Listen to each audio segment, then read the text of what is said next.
You rolling? What happened on 9/11 is a phony, and we've never learned the truth about 9/11. The whole agenda is to create a one-world government where everybody has an RFID chip implanted in them. All money is to be in those chips. And this is given me straight from Rockefeller himself. This is what they want to accomplish. Aaron, what do you think women's liberation was about? We, the Rockefellers, funded that. We funded women's lib. They do whatever they want to do. What we want doesn't matter anymore. It's their agenda, it's their plans that matter. They have all the money they want. They can make all the money they want. They have a machine that can make all the money. It's not about money. It's about control. It's about their vision of how they want to see the world. You hear George Bush saying democracy means freedom. No.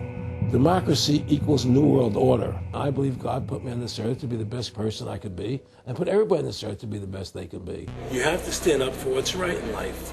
And unless you do that, you're nothing.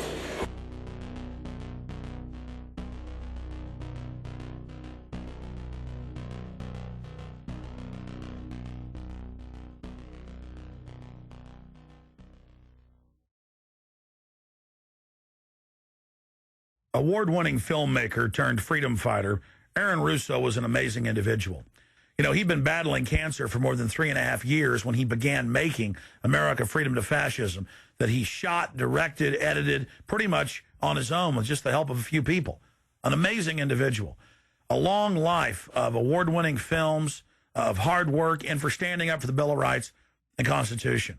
When we first went and shot this interview, I put it out on the web for free. But parts of it have never been seen. So here today, you're going to have a chance to see the in-depth interview, the final interview with Aaron Russo.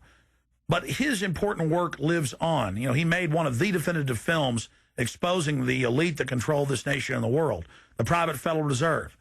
And the information he put out 2 years ago rings more true today than ever. And his film, America Freedom to Fascism, and Mad as Hell, and the other great works he did just continue like ripples in a pond to light bushfires in the minds of men and women everywhere. So this film is dedicated to the one, the only, Aaron Russo. You rolling? I'm honored to be interviewed by Alex Jones, a truth seeker, fighting for justice in America. Nice charming me. It's getting me all smiling. Aaron, when did you start to think something was wrong in the world, or start to find out about the whole banking cartel and the Federal Reserve System, the New World Order? Well, that was a progression of events. I've always been a very independent person, always believed in individuality, and that we were put on this earth to be unique individuals to fulfill our God-given potential, and that the only way to fulfill your potential is to be free, to find out who you are, and to make your errors, to make mistakes. And as I grew up, I began to realize more and more the government was inhibiting me in things that I wanted to do. And what happened, I was very successful in the ladies' lingerie business. I worked for my dad. He had a small undergarment business, and I created the first ladies' bikini panties back in 1963, actually.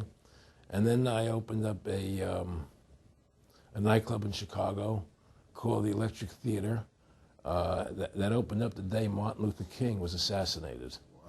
All right, and so the city of Chicago was in flames the day my club opened, and nobody came out to the club. And well, what happened was that that was the year of the Democratic Convention in Chicago in '68, and so my club became a hangout for the hippies, and because they wanted to go to Chicago and protest what was going on. And I was having a concert at my club one night to raise money. And the police raided the nightclub, my club, for no reason at all. And I was standing outside in my office overlooking the street, and I saw all these paddy wagons pulling up in front of my club. And I was a 24-year-old kid. I had no experience at all, really. So what are these paddy wagons doing here? And then I saw all these cops getting out of the paddy wagons coming into my club. I said, oh my God, they're raiding me. And so I ran down to the stage, and I got on the stage, and I stopped the band from playing.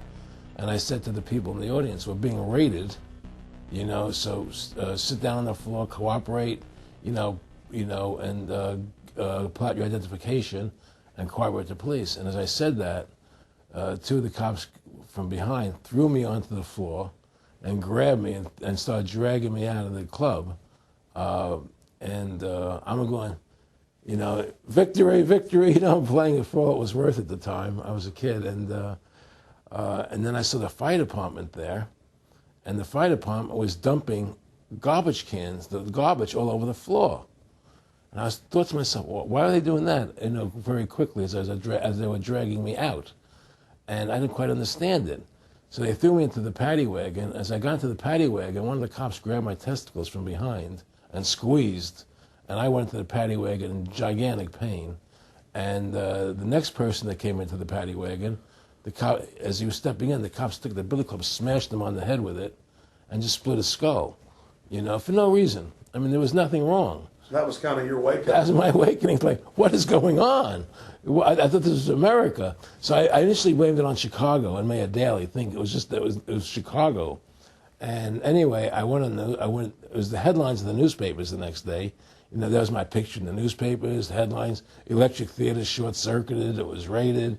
And in the article, they went ahead and they said that the reason they raided the club was because the fire department came there and saw it was messy, full of garbage, and the hippies started attacking them, which was totally not true. Those dirty hippies? It was totally false. You know, it was a complete fabrication. So they ran a false flag on you. They framed you. Yeah, of course. You know, and I was in shock. I said, people lie like that? People actually do these things? I couldn't believe it. You know, it was an awakening to me. And I went on television. I told people on television that they lied. Nobody cared. Nobody cared what the truth was. You know, it was shocking to me. And then a week or 2 weeks later, I forget exactly what it was, two cops come to see me, a lieutenant and a sergeant, a captain and a sergeant. And they said, Mr. Russo, we're sorry if you got hurt that night at the club in the raid, but we're here to tell you that if you want to keep the club open, it's going to take $2,000 a month, and we're going to come see you once a month, and whenever we have to raid you, we're going to call you, you know, and we'll let you know we're going to come in tonight and raid you. This was mafia. Well, the police mafia, Yeah. you know. And actually, it was actually more interesting than that. They said, listen, there's the A plan, there's the B plan, and there's the super deluxe plan. And this one will cost you, each one will cost you that much money a month. Which one do you want? What was the super deluxe? That's the one I took. That was a $2,000 a month plan. And I took that plan, and I paid them $2,000 a month, and they left me alone. And whenever they were going to raid the club, they would come there, we're going to have a phony raid tonight, you know, just to look good for the people in the neighborhood, you know. So that was your first big education? That was my education into corruption in government, you know, but I really thought that was basically Chicago. I didn't realize it was the whole country was like that. And so that was my wake-up call, that people lie and cheat and steal. And I thought everybody was always honest and nice and decent, and I had no idea about any of these things. Well, what happened with me was that they finally one day they came to me and they said, look, we can't take your money anymore. I said, why, what's up? What's going on? I said, we have to close your club. There's elections coming, and the aldermen in the neighborhood don't want you open anymore. So we can't take your money. So I had to go to court and fight them, and they were trying to close the club. And then one night there was a fire, and the club never reopened again. The club just closed, and that was the end of the club. And they burned me down.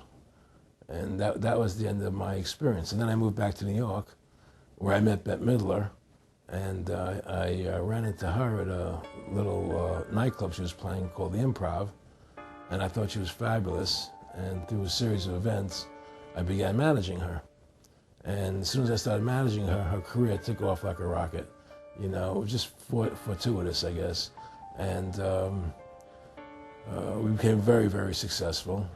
And through managing Bette, I started producing shows on Broadway where I won the Tony, and I produced a television show where I won the Emmy with Dustin Hoffman and Bette, you know, and then I produced The Rose for her, where she got Academy Award nominations. And then that led me to producing Trading Places, which everybody knows, you know. I think it's the best Eddie Murphy movie. Well, it's a good one. I don't know if it's the best, but it's a really good one. And I'm very proud I made that movie. And so in my mind, I feel as if I've made a classic comedy in Trading Places. a classic musical in The Rose, and a classic documentary in Freedom to Fascism. You know, so I'm very proud of my work that I've done as a filmmaker.